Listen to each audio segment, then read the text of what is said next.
9 जून 1969। सुस्ती का मीठा रूप आलस्य सभी व्यक्त में होते अव्यक्त स्थिति में हो। अव्यक्त स्थिति किसको कहते हैं, उसकी पहचान है। पहले है अव्यक्त स्थिति की पहचान और पहचान के बाद फिर है परख, तो इन दोनों बातों का ज्ञान है। अव्यक्त स्थिति किसको कहते हैं? व्यक्त का भान न रहे। व्यक्त में कार्य करते हुए भी व्यक्त का भान कैसे नहीं रहेगा। व्यक्त में होते हुए अव्यक्त स्थिति रहे, यह कितना अनुभव होता है, आज यह सभी से पूछना है। अव्यक्त स्थिति में ज्यादा से ज्यादा कितना समय रहते हो? ज्यादा में ज्यादा कितना समय होना चाहिए मालूम है? 8 घंटा।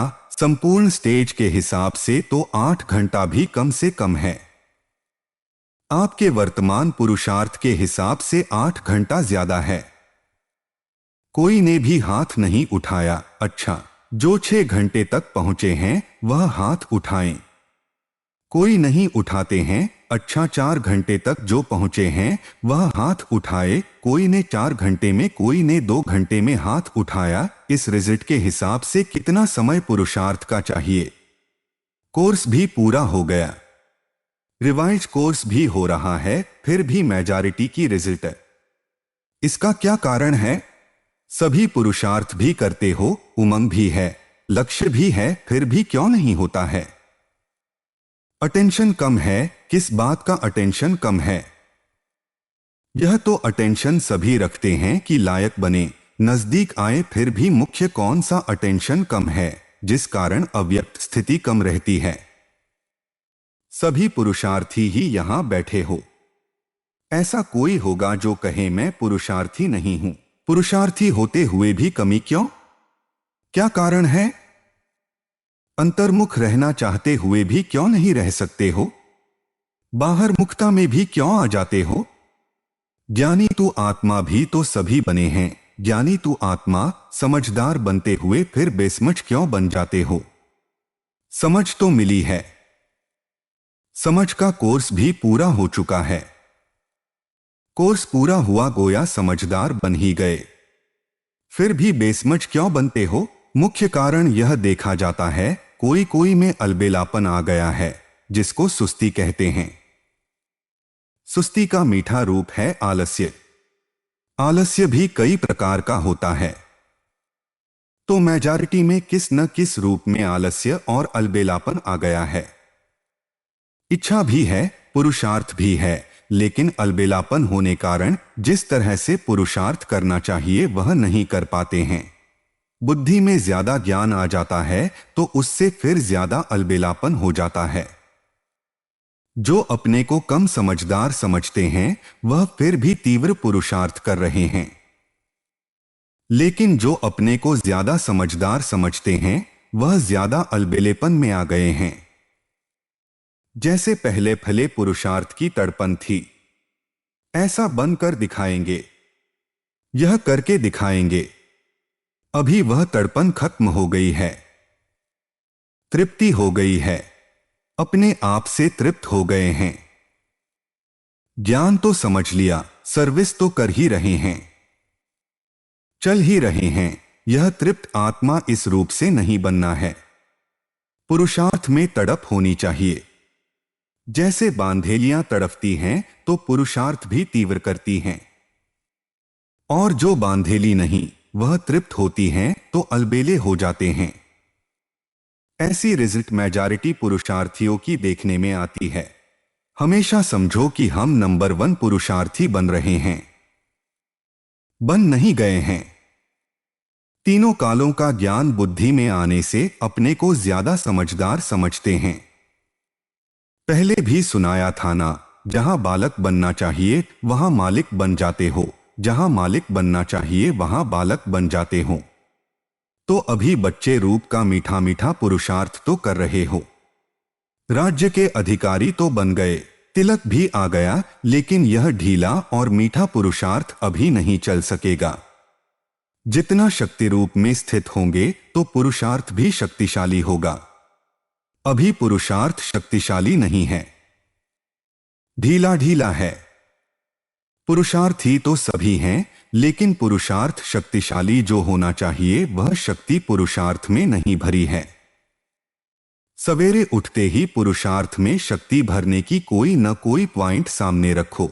अमृत वेले जैसे रूहान करते हो वैसे ही अपने पुरुषार्थ को शक्तिशाली बनाने के लिए भी कोई न कोई पॉइंट विशेष रूप से बुद्धि में याद रखो।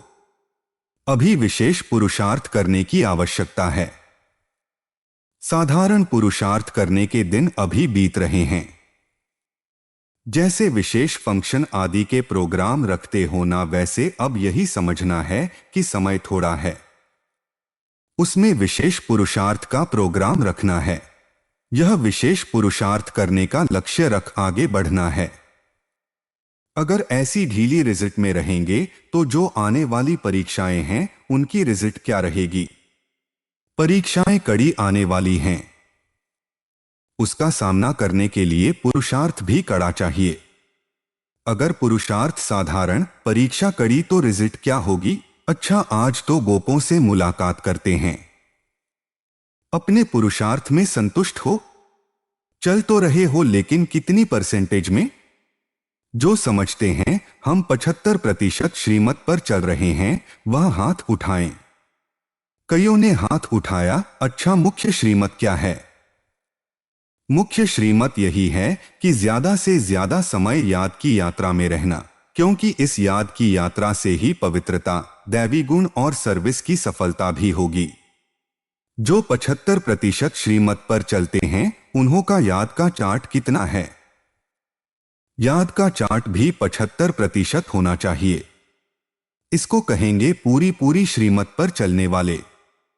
आज खास गोपों को आगे किया है, गोपियों को पीछे मंगाया है, क्योंकि जब भी मिलन की कोई बात होती है तो गोपियां जल्दी आ जाती हैं। गोप देखते देखते रह जाते हैं। गोपों को जिम्मेवारी भी देनी है। यूं तो दी हुई है, जैसे आप लोगों के चित्र में दिखाया है ना, कि द्वापर के बाद ताज उतर जाते हैं, तो यह जिम्मेवारी का ताज भी दिया हुआ तो है, लेकिन कभी कभी जानबूझकर भी उतार देते हैं और माया भी उतार देती है। सतयुग में तो ताज इतना हल्का होता है जो मालूम भी नहीं पड़ता है कि कुछ बोझ सिर पर है। सतयुग की सीनरियां सामने आती हैं कि नहीं। सतयुग के नजारे स्वयं ही सामने आते हैं या लाते हो। जितना जितना आगे बढ़ेंगे तो न चाहते हुए भी सतयुगी नजारे स्वयं ही सामने आएंगे, लाने की भी जरूरत नहीं। जितना जितना नजदीक होते जाएंगे उतना उतना नजारे भी नजदीक होते जाएंगे। सतयुग में चलना है और खेल पाल करना है। यह तो निश्चित है ही। आज जो भी सभी बैठे हैं उनमें से कौन समझता है कि हम श्री कृष्ण के साथ पहले जन्म में आएंगे, उनके फैमिली में आएंगे, व सखी सखा बनेंगे, व तो स्कूल के साथी बनेंगे। जो समझते हैं तीनों में से कोई न कोई जरूर बनेंगे, ऐसे निश्चय बुद्धि कौन है। सभी ने हाथ उठाया। नजदीक आने वालों की संगमेद में निशानी क्या होगी। यहां कौन अपने को नजदीक समझते हैं। यज्ञ सर्विस व जो बाप दादा का कार्य है उसमें जो नजदीक होगा वही वहां खेलपाल आदि में नजदीक होंगे। यज्ञ की जिम्मेवारी व बाप दादा के कार्य की जिम्मेवारी के नजदीक जितना जितना होंगे उतना वहां भी नजदीक होंगे। नजदीक होने की परख कैसे होगी। हर एक को अपने आप से पूछना चाहिए। जितनी बुद्धि, जितना तनमंधन और जितना समय लौकिक जिम्मेवारियों में देते हो उतना ही इस तरफ देते हो।